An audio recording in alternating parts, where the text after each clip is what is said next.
Hey guys, welcome back to the channel. If you're new here, welcome. My name is Justin Anderson. I'm a USPSA Grandmaster and instructor. I own a training company called Atrium Performance where I teach people who carry guns to defend themselves and compete in shooting sports how to get better at shooting. Today we're going to be talking about the most important fundamental when it comes to pistol shooting, and that is grip. How to grip your pistol consistently and get repeatable results. I'm going to be diving into some principles that we're looking to achieve and the techniques that help us do that.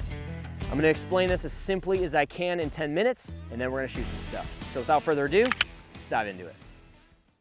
All right, guys, the timer starts now. So with grip, what are we looking to achieve? What is the goal? What makes a good grip? What makes a good grip is a couple things. Number one, a good grip allows us to keep the gun still before and during the trigger press, and two, returns the gun quickly, consistently, and predictably back to the original spot that it lifted from, or the original spot that we were aiming, okay? That's the goal. If you can do those things consistently and it's repeatable, you have a good grip. Congratulations, right? However, if you are not achieving those goals, right, what do we need to do to fix that? So there's three principles that we need to be thinking about, some criteria that need to be met in order to tell me whether or not I have a good grip, okay? Number one is going to be leverage, two is friction, three is pressures, okay? So let's talk about those. So leverage, just basic physics, right? If this gun was just sitting right here like in a vacuum or in a vise or whatever, and when the gun recoils, the slide goes back, it would go back and up, right? So that is the way mechanically that this gun operates, right? Where it moves. So getting leverage on the gun is going to help us kind of counter that, right? And so we want to be able to get high up on the gun and also be able to provide some counter leverage in certain places on the gun, okay? So we know, obviously, the gun goes straight back. It doesn't really go side to side, right? So that's some pretty helpful information when it comes down to actually gripping the pistol and what pressures we need to be putting into the gun. So let's talk about leverage first, right? So we want to be able to get our dominant hand as high up into the beaver tail of the gun. Some people call this a high tang grip, right? You've probably heard this before. So we want to get our hand as high up into the beaver tail of the gun. If your hand is low and there's a gap right here, you still might get good results. However, it's not the best, right? We always want to be striving to get the best results. So we want to get our hand as high up into the beaver tail as possible. We also want to be able to take our support hand and get our support hand high up on the gun as well. Now, there's a limit to this. You may not necessarily want to get your support hand as high as you can, because then we may be leaving some real estate down here, and we'll talk about that when we get to friction, okay? So we want to make sure our dominant hand is high. We want to make sure our support hand is high-ish, but we also don't want our support hand dragging low like this, kind of like a teacup grip, because, once again, if we were to analyze something like a teacup grip, why is that a bad grip? It's bad grip because we're not getting leverage, we're not getting friction, and we're not able to get pressures, right? So we want to find a middle ground somewhere in between here that allows us to get good leverage on the gun. Now, another point to think about is where we can apply counter leverage on the gun as well. So if this gun is going to reciprocate or move this way, what is the point that we could, put pressure on the pistol in order to counter that? And that's down here at the grip. And this is right where our pinky is. So some folks have found some success in adding some pinky pressure, either with the dominant hand or the support hand or both, in order to get the gun to return, right, consistently because of the counter leverage. Something to keep in mind there. Two is going to be friction. What do I mean by friction? By friction, I mean physical skin contact on the frame of the gun, okay? If the gun is sliding around in our hands at all, we're gonna get inconsistent recoil patterns in our sights, and we're gonna get inconsistent results that are not repeatable, okay? So with friction, with our dominant hand on the gun, obviously we have our three fingers and we have our hand kind of covering the frame there. Really nothing crazy, that's pretty standard. However, with our support hand, we want to try and fill as much of this gap as possible so that we don't allow any energy to leak out, as well as be able to get as much friction on the gun as possible to prevent the gun from ever shifting in our hands, okay? Now, going back to where I was talking about leverage, if you get really, really high up on the gun like this, Well, now you may be sacrificing a little bit of friction down at the bottom, right? So some people like to, I know something I did earlier in my shooting is kind of an upside down horseshoe, right? Where you kind of do this. However, once again, now I'm giving up some friction at the bottom of the gun, okay? So we want to try and get as much friction on the gun as possible. So what I'm thinking about is kind of building a wall of pressure, and I'm going to talk about pressure here in just a second, but I want to get kind of as much of the meaty part of my palm covering the frame here as possible, and that's why like stippling exists, or texturing, or silicone carbide, or something like that, or grip tape, is to help us get extra grip, right? So I want to be able to kind of get as much of my hand, my support hand, on the frame of the gun to help manage that friction. Another thing that will help with friction is going to be using some sort of grip enhancer, like a liquid chalk or something like that. Some people are against this because they think, hey, if I'm concealed carrying and I have to draw my firearm, I'm not going to be having liquid chalk or grip enhancer on my hands. And that's a valid point. However, we want to make our training as easy as possible so that we can help ourselves master the fundamentals so that we can apply those skills anywhere in any context, okay? So, something to keep in mind there. Now, the final element to this is going to be pressures, okay? Pressures are the most nuanced part of this because you could put 100 different, directional pressures into this gun. Some people grip the gun harder than others. Some people hold the gun a certain way and put pressures on different parts of the gun, like the front of the trigger guard or whatever it may be, right? So this is a very nuanced thing. It's something you're gonna have to experiment with on your own, okay? Now let's talk about how much pressure we should be putting into the gun with our support hand and our dominant hand. For me personally, with my dominant hand, I'm squeezing relatively hard. Now, some people like to keep their dominant hand relaxed. I have not found success doing that. However, you want to be careful not to squeeze with your dominant hand too hard, otherwise you might induce trigger freeze, where you don't reset the trigger all the way and you go to pull the trigger again, and the trigger's not reset yet. So you have to find a middle ground in between there, right? However, for me personally, I grip pretty dang hard with my dominant hand, okay? My support hand is a different story. My support hand, I'm crushing pretty hard as well. It's really hard to kind of quantify it in terms of numbers. However, I can tell you that my support hand is always going to be squeezing harder than my dominant hand because my dominant hand has an important job to do, and that is pulling the trigger. This big, dumb hunk of meat doesn't have any other job to do than to help us manage recoil, okay? So I'm always going to be making sure that my support hand is squeezing nice and hard, and I'm crushing, right, into the gun, and that's going to give me some pretty good results. Keep in mind, we need consistent pressures, and we need to be putting conscious effort into that to make sure we're always squeezing that hard, okay? Now, directional pressures. Let's talk about where we're actually putting pressure on the gun. With my dominant hand, I prefer to put pressure into the gun north and south, kind of like a clamping motion like that, rather than crushing like a stress ball like that, right? And typically, that's going to give you some better results simply because, like I said before, the gun's not moving side to side. The gun's going up and down, and so I want to be able to get north and south pressure to help counteract that, right, via leverage. With my support hand, I want to make sure that I am getting my support hand in a strategic spot on the pistol to essentially do the same thing. Now, for me personally, I do not like to put my support hand east and west, right, side to side, because then I'm relying very much so on on clamping force and hand strength, kind of like a vise, and I don't want to do that. I want to get my support hand kind of on a corner, once again, to get more north and south pressure on there rather than east and west, if I can. So if I can get my support hand on the south, I'm a left-handed shooter, so for me, it's going to be like the southeast corner of the gun, right? Kind of right in here, right there. I have a nice hunk of meat right here that's pushing into that really hard, and I'm getting kind of that corner bite, which helps a lot. For right-handed shooters, it would be the southwest corner of the gun, right? And from there, I'm able to actually lock my wrist out, depending on what kind of gun you're shooting. If you're shooting a Glock, it'll be a little bit more difficult, but still achievable. I want to lock my wrist, right, and apply a lot of that pressure into the gun from the back, right? And I kind of feel it cinch into the gun just like that.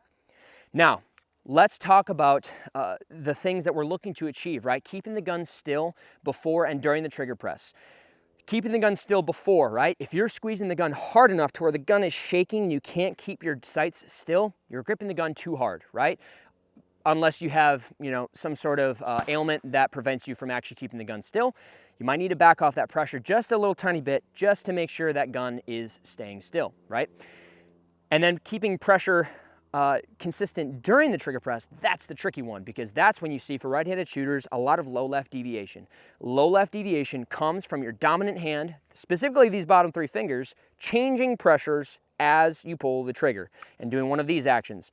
And the key is not how hard you're gripping or how loose you're gripping, it's keeping your grip pressures consistent.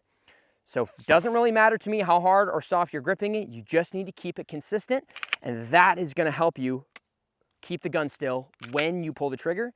And returning your sights back to the original point, if you have your structure, you have your wrist lock, you have your pressures set exactly where you want them to be, and you've put conscious effort into that gun to make sure it behaves the way you want it to, you should see your sights bouncing from 12 o'clock and 6 o'clock and get repeatable results. All right, look at that. I'm right at 10 minutes.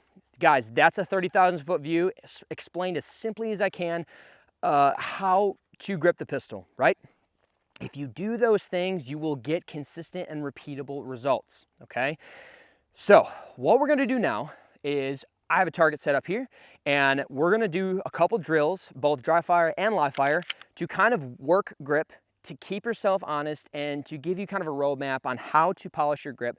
I hate to say it, grip is never really something you truly master. It's something that you're always kind of working to perfect, right? Because for me personally, being a USPSA Grandmaster, I still don't feel like my grip is good enough a lot of the times. So it's a constant kind of battle. It's a constant journey in progress forward to always make it better. So with all that being said, let's go shoot.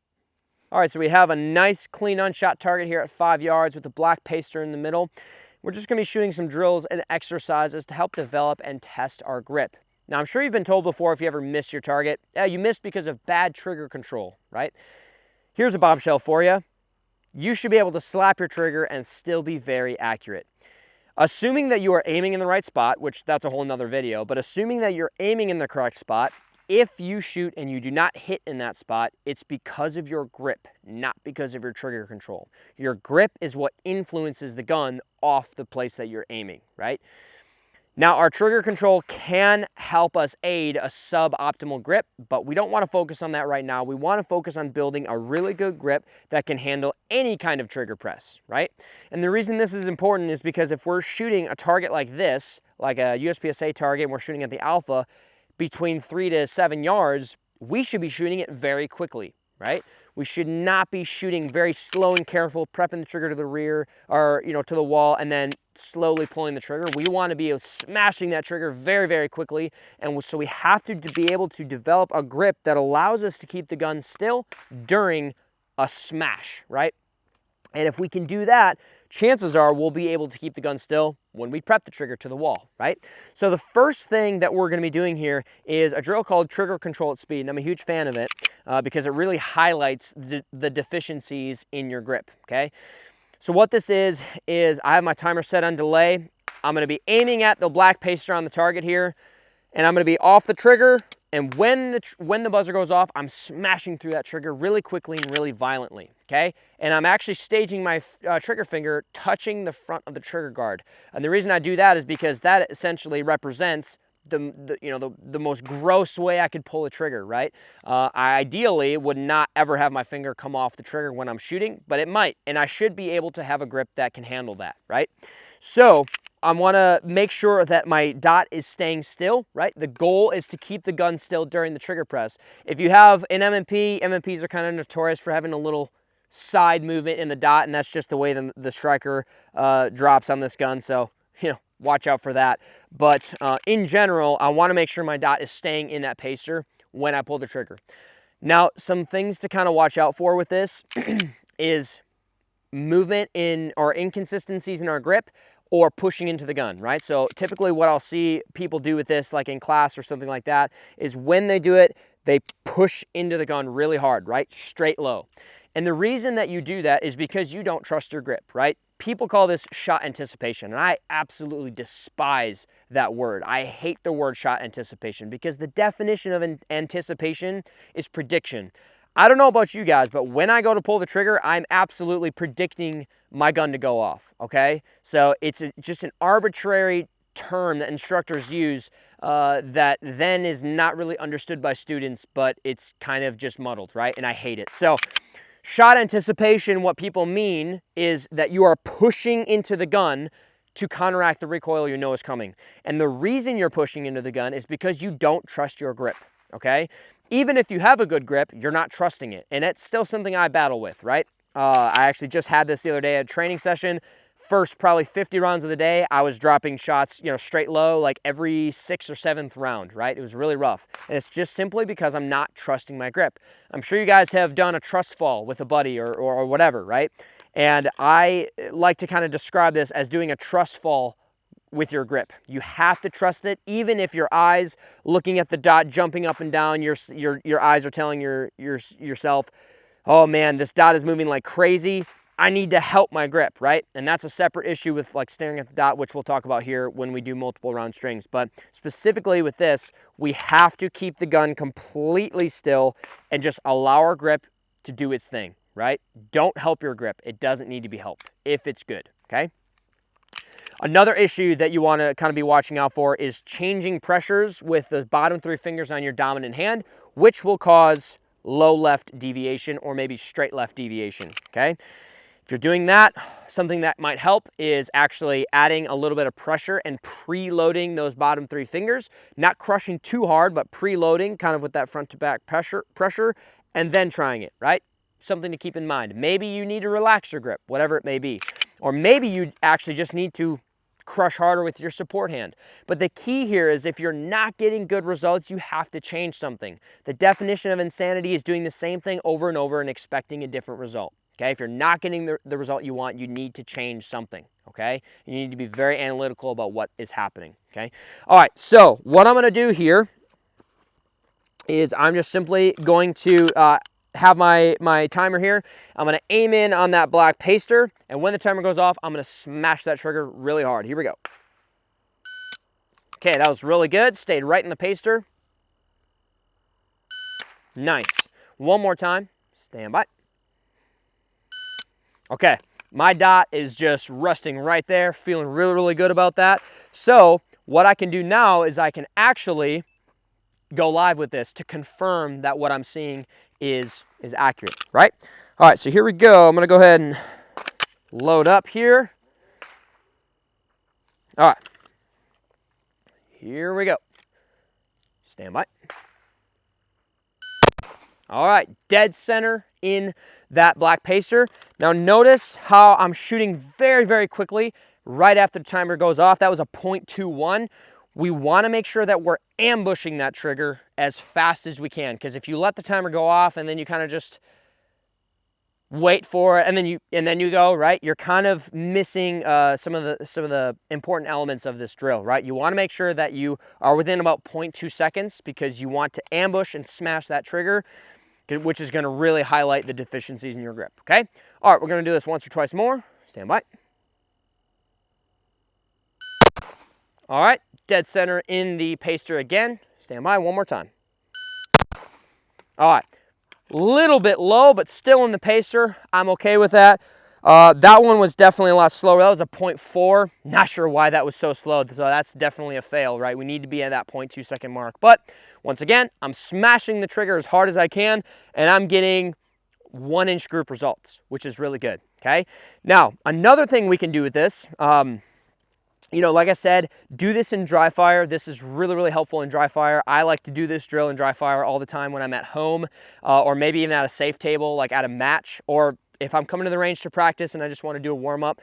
This is a really, really good drill to warm up with. However, another thing that I like to do with this drill is I like to add another layer to this, which is the draw, okay? From the draw stroke, we want to make sure our grip is exactly where we want it to be. So we're going to set a second par time, or we're going to set a single par time here. So the timer's going to go off. I'm going to get the gun out of the holster. I'm going to be on the target, and then the second buzzer is going to go off, and I'm going to smash that trigger, okay? All right, so I'm going to have this one set with a 1.5 second par time, and we're going to see what we can get here. Stand by. All right, touching the paster, pretty close to everything.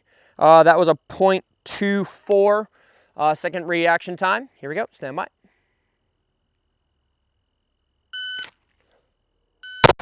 All right, that was a slow reaction time. Well, actually, yeah, it's 0.21. A little bit off to the right. One more time, stand by. All right, also a little bit off to the right, nothing too crazy, but that was a 0.19.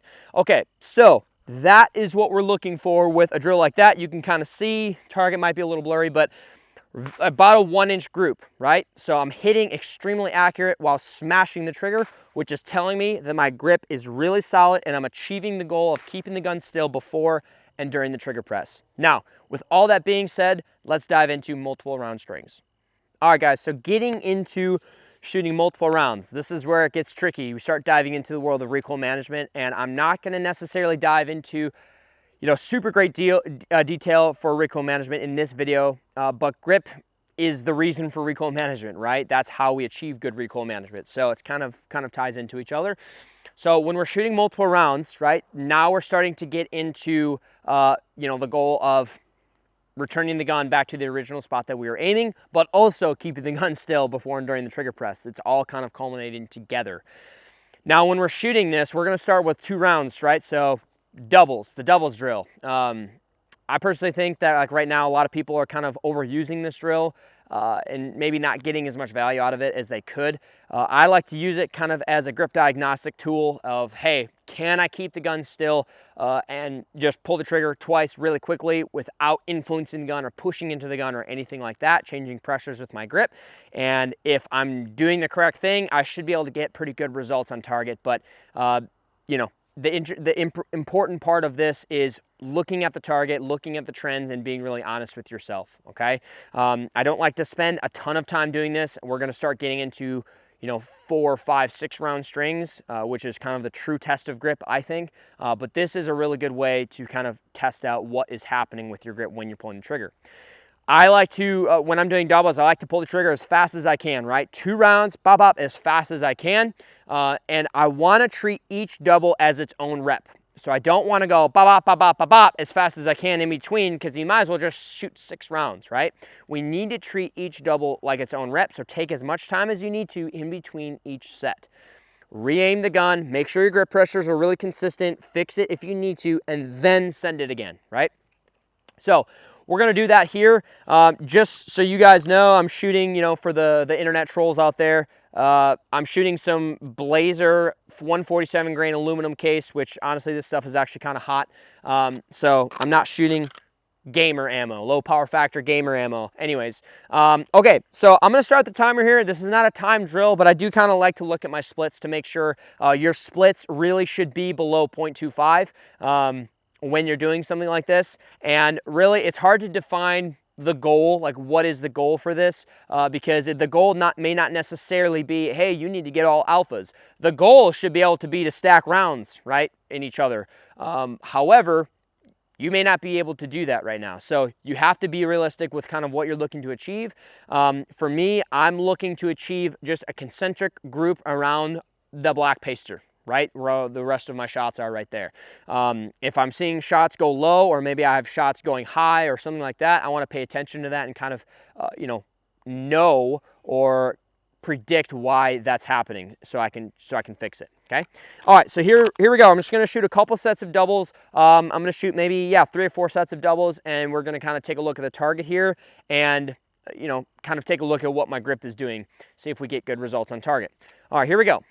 I'm gonna hit the timer.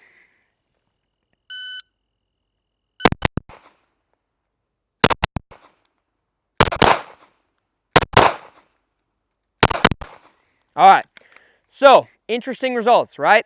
Of the 2 sets of doubles there, some of them were like really, really tight, like almost touching each other, and then some of them were a little bit more spread out, and I could feel the pressures in my hands changing a little tiny bit. So then I added a little bit more support hand pressure, and guess what? My shots started stacking on top of each other. Perfect example of when you're doing doubles. I took a lot of time in between. I'm still slapping the trigger, smashing the trigger to make sure I'm egregiously pulling that trigger to highlight any deficiencies in my grip. And take a look at that. I'm getting good results, right? However, once again, I look at the flyers in there. I'm not as happy with those. So I want to make sure that I'm kind of being honest with that. Honestly, I'm not going to shoot any more doubles than that, because that is a really good example of how you can kind of run those. But guys, I'm sorry, I don't really recommend shooting thousands and thousands of rounds of doubles, right? You can do a lot of other stuff and get more value out of it. So with all that being said, let's dive into multiple round strings, even more so than 2 rounds. Let's dive into maybe 3 rounds, right? And if you're doing 3 rounds, does anything change? Well, not really, except for the fact that we may have to start adding a little bit of, kind of constant pressure forward, maybe as we get into that like 3, 4, 5, 6 plus rounds range, right?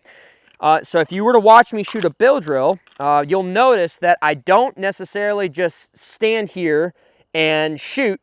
What you'll notice is that if I'm shooting a bill drill, especially if I'm going fast, I'm probably going to be leaning forward just a little tiny bit, and that kind of ties in with stance and structure behind the gun to help my grip do what it needs to do, right? So you're going to have to play with that as you dive into these 3-round strings, right? So I'm going to do 2 3-round strings, make sure my grip is doing everything I want it to do.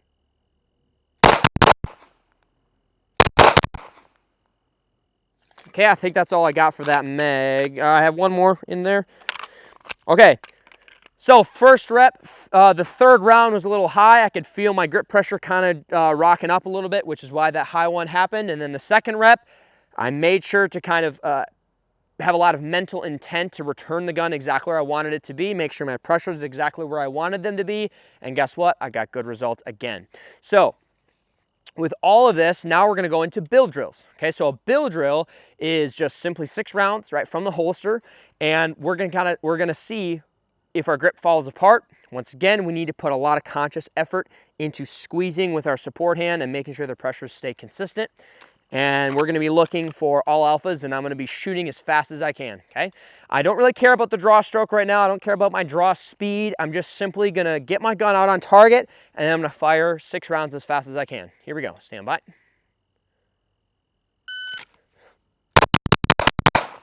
All right. I dropped 1 shot low, and it was the 2nd shot, right? You'll be able to maybe see that in the FPV footage. All the other rounds were within a fist-sized group, which is exactly where I want them to be. However, I am starting to notice a little teeny tiny trend to the right. Why do you think that might be? It's because my dominant hand is at some point changing pressures a little tiny bit, which is influencing the gun to the right.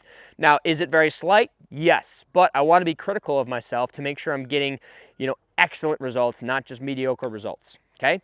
Now, with all that being said, I only have like probably 18 or 17 or 18 rounds left now. And what I'm going to do is I'm actually just going to blow this entire magazine on the target. We're here at 7 yards, and I'm just going to shoot as fast as I can. Well, what I'm going to do is I'm going to start off shooting a little bit slower, and then I'm going to shoot probably 10, 12 rounds as fast as I can, hopefully getting them in the alpha zone, paying really close attention to my grip structure, because what we're looking to accomplish in this drill is, grip durability. We want to make sure that whatever it is we're doing with our grip, that it is durable and that it can last throughout an entire magazine, right? And this is something that I really heavily believe in. It's something I do in my classes as well. And I believe Tim Herron does something like this. I can't remember what he calls it, but it's a really fun exercise to kind of start off a little bit slower, make sure the gun is tracking where you want it to be, and then kind of slowly ramp up the speed. And once again, pay really, really close attention to what our grip is doing, okay? I would prefer to do this with like a full 23 round mag, but I currently, oh, hey, wait a minute. Hey, there we go. I have a full mag here. Or at least I think it's a full mag. And I'm just simply going to, I'm gonna shoot, and I'm gonna pay really close attention to my grip pressures, right? Am I needing to change pressures mid-string? If I am, that's telling me that my grip's not durable, or that I'm not putting enough conscious effort into my grip. Okay, that should be good to go there. All right. Awesome. Once again, we're gonna go from the draw. You don't have to go from the draw, but I'm going to. All right, here we go. Stand by.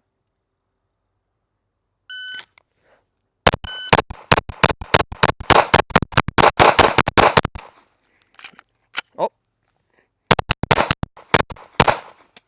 All right, a little bit of trigger freeze there at the very end. Blades are aluminum case. Primers are not so good on those. Had a little bit of a light strike there, which is fun. So that's great. Anyways. The target looking pretty good. Like I said, that was kind of a bad example because I had that light strike there. You know what? I'm going to take this mag and I'm going to do that again. 12 rounds. The results on target are okay, but in between that string, especially after the light strike, I could see I pushed into the gun a little tiny bit, which is why we have some of those rounds starting to spread out a little bit. But overall, looking pretty good. This one, I'm honestly just going to shoot all 12 rounds as fast as I can, like essentially a double bill drill without a reload, and we're gonna see what we're looking like here. Here we go. Stand by.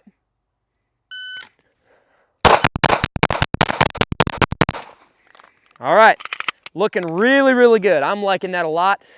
The target is looking exactly how I want to. If I see any type of stringing or deviation, I want it to be vertical. I don't want to really see any horizontal, because if I'm seeing horizontal deviation a certain way, it means that my grip is doing some crazy stuff. It's changing pressures, and that may be an indicator of imbalanced grip pressures. So talking about like that, you know, very high, kind of coming over the top and, you know, putting pressure into the top of the frame like that may create some imbalanced grip pressures, which is what can do some really weird stuff to your gun, right? And some weird recoil patterns. Another thing that I would highly recommend against is putting a lot of pressure into the frame with your thumbs.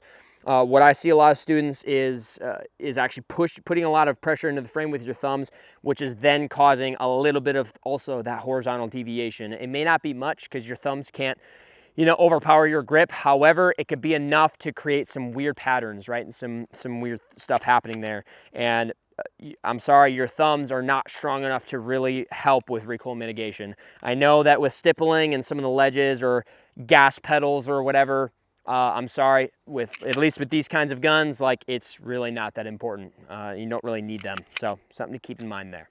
I don't have any shots that are really straight low or anything crazy like that. So I'm looking pretty good. So guys, do this kind of stuff in your practice. Be really, really critical of kind of what you're looking to achieve and the results that you get.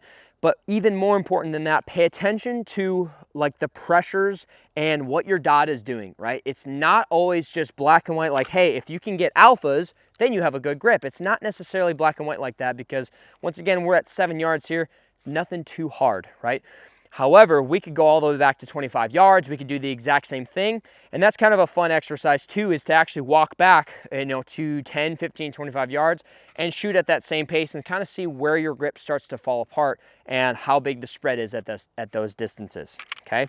Guys, that's all I got on grip. I know that this video is longer than 10 minutes, so a little bit of a clickbait title. However, I did explain it in 10 minutes, and, you know, I did kind of want to go in depth as far as the shooting and the demos with what we're looking to achieve. I cannot simply do a grip video in only 10 minutes. It's just, there's too much nuance here. And even doing a video this long or this short is hard for me.